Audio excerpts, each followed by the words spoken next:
Kërçovarëve ju premtua shumë, por ju dha shumë pak.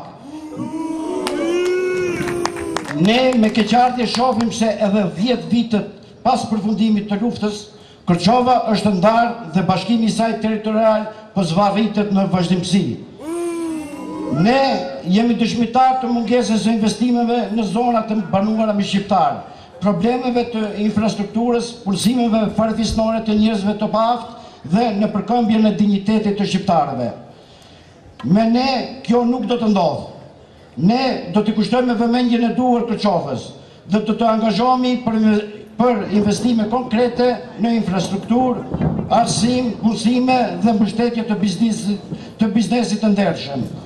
Interesimi jonë do të jetë nevoja e kërçovarëve dhe jo siç ka ndodhur deri më sot, interesimi vetëm për pasurinë personal dhe mbushjen e xhepave të përfaqësuesve shqiptar në pushtet ku kanë shërbyer,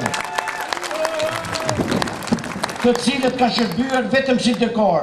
Dhe kështu ata u shndruan nga një parti politike në agjenci servisi të qeverisë së Gruevskit. RDK-ja angazhohet të kthejë dinjitetin e shqiptarëve përmes angazhimeve konkrete programore që synojnë mbrojtjen dhe avancimin e të drejtave të shqiptarëve, kundërshtimin dhe mos lejimin e politikave dhe ligjeve diskriminuese, ringjalljen e ekonomisë, pulsimin e rinjëson dhe dhënien e mundësisë për përparimin e njerëzve të aftë dhe të ndershëm.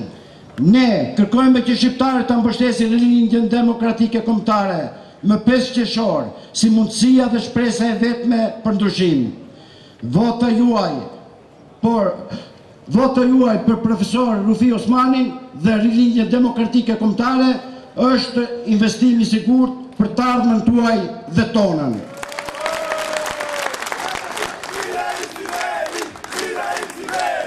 Një dita Kërçovë, ja pse RDK-ja nuk është si parti tjera politike, ajo është shumë më shumë, ajo është familje e madhe e të gjithë shqiptarëve, ajo të dashur të pranishëm është partia juaj.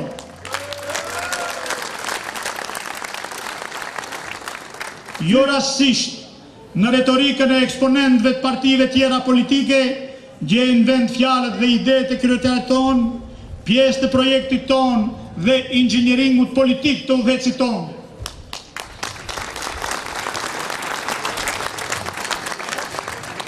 Sepse të nderuar të pranishëm, kombi dhe shteti udhëhiqen me ide, udhëhiqen me dije, udhëhiqen me projekte. Të nderuar të pranishëm, Rilindja Demokratike Kombëtare është parti e re, por jo pa përvojë.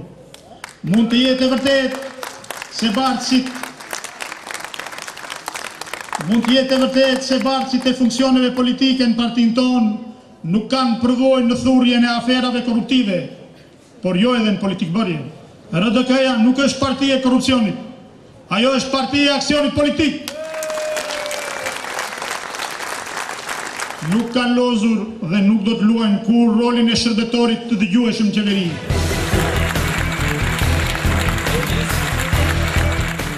Gjithë ata që manipuluan dhe manipulojnë 20 vite, me gjithë të vrarit, me gjithë dëshmorët, edhe sot, familjeve tyre pa fije turpi, ju qojnë në për shtëpi tyre mill dhe vaj, ende vazhdojnë, tu themi, se gjaku i tyre është turp blehet me vaj, është turp bëhet kjo. Personi i cili shfrytëzonte pozicionin e tij në kuvendin e Maqedonisë, ku njëherë nuk e hapi gojën atë kuvend. Në përtubimet ngjashme në Maqedoni dhe jashtë Maqedonisë, shpallte zonat lira, Shqipni të madhe, Shqipni shumë të madhe. Vëllezër, gjithë ne e dim Shqipninë e madhe. Shqipnia e madhe bëhet me punë, me dëshirë. Edhe sa tjetë e madhe me territor nuk mund tjetë aq e madhe sa është në zemrat tona.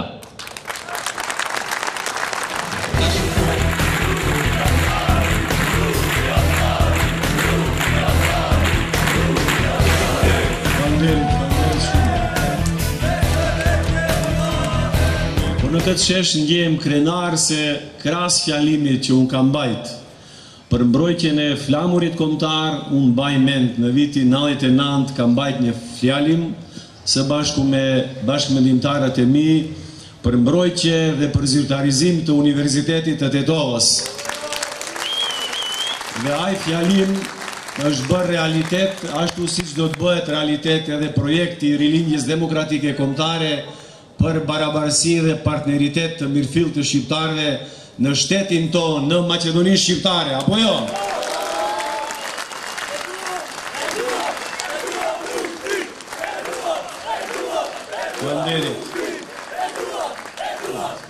Ne kur nuk delegitimojmë ose nuk keqpërdorim historinë tonë.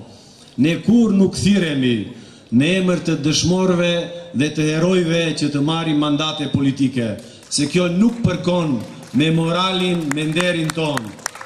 Ne vejmë lule nderi në bustet e dëshmorëve, po nuk shkojmë ti ftojmë varet e dëshmorëve që ti keqpërdorim ato për mandate të reja. Këtë nuk e bojmë dot, sepse kjo nuk është mota e veprimit tonë, sepse kjo nuk përkon me vlerat të cilat ne sot i promovojmë.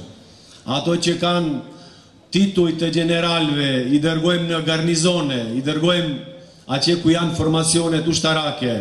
Ne nuk pranojmë komandanta dhe generala që miren me politik dhe që si të tillë promovohen jashtë luftrave dhe jashtë garnizonave. Ku dallojmë ne? Ne dallojmë në atë se ne jemi pasardhësit e lëvizjes së mirëfillt politike shqiptare, pasardhësit e ballit kombëtar, ato le të jenë pasardhësit e marksizëm-leninizmve, pasardhësit e ideologjisë së fuqe.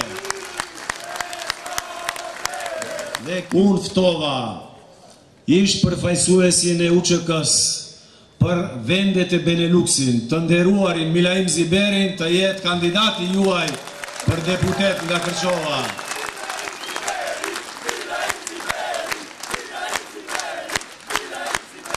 Ftova të nderuarin Ziriza nga Suedia që punoi dhe luftoi në vitin 2001 për të siguruar financa që ajo kryengritje armatosur të realizon objektivat.